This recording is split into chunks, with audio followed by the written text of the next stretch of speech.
Saputara monsoon ફેસ્ટિવલમાં ડાંગના આદિવાસી કલાકારોને યોગ્ય પ્રતિનિધિત્વ આપવાની માંગ.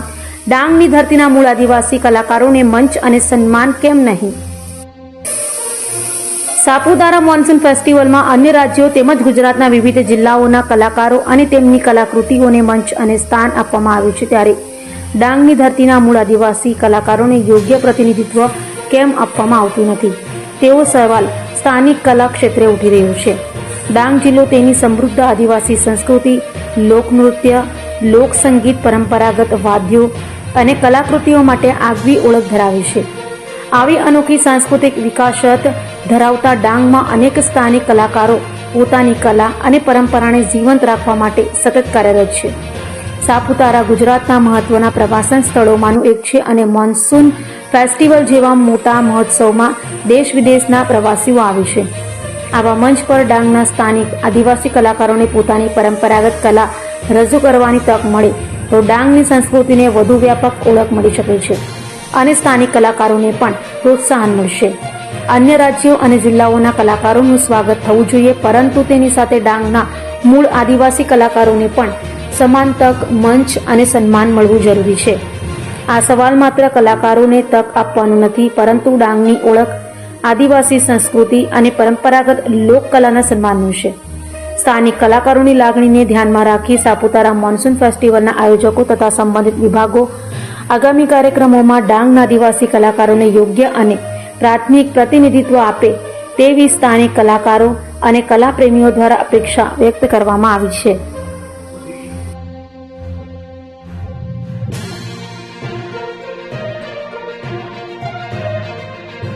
નમસ્કાર મિત્રો, હું સંદીપ દેવલે. ડાંગ મારું વતન ને અહીંથી અમે જે બોલીએ છીએ કલાકારો માટે છે, ડાંગના જે લોકલ કલાકારો છે.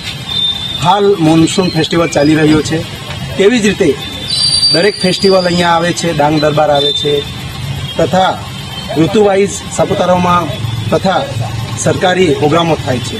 તો એમાં લોકલ કલાકારોને સ્થાન કેમ નથી એના વિશે હું બોલવા માંગુ છું. તો માફ કરશો, સૌથી પહેલાં તો હું માફી માંગુ છું. બહારથી જે કલાકારો આવે છે અમને કોઈ વાંધો નથી એમાં, એ બિચારા કલાકાર છે અને એમનો મોસ્ટ વેલકમ છે અમારા ડાંગ માટે. પણ અમારા જે લોકલ કલાકાર છે, જેમ કે નાટ્યકૃતિવાળાઓ, તમાશાવાળાઓ, પછી કાહળે વાદન, પછી ઠાકરે નૃત્ય, પાવરી વાદન, ઢાકા નૃત્ય, થાળી નૃત્ય, જે કથાઓ છે, તમામ જે આપણી બહેનો ડેરાવાદન કરે છે, તેમજ જે લોકગીતો ગાય છે, એવા કલાકારોને સ્થાન આપશો એવી અમે અપેક્ષા રાખીએ છીએ. જય હિન્દ. તો મિત્રો, આપણે બધા કલાકાર જ છીએ અને આપણે જે કલાકાર તો કરતા જ છે, બધા નાના મોટા બધા ક્રિએટ કરે જ છે ને જે બહારથી લોકો બોલાવે એને લાખો કરોડો પૈસા આપે, તો આપણે જેટલા જ છે તેટલા આપણે આદિવાસીઓને કરે તો કેટલું કે મહત્વનું વાત છે. તો આટલું તમે સપોર્ટ કરજો ને બધા જ છે આપણે ડાંગી આદિવાસી બધા જ છે એ લોકોને તમે વિનંતી કરજો બધાને.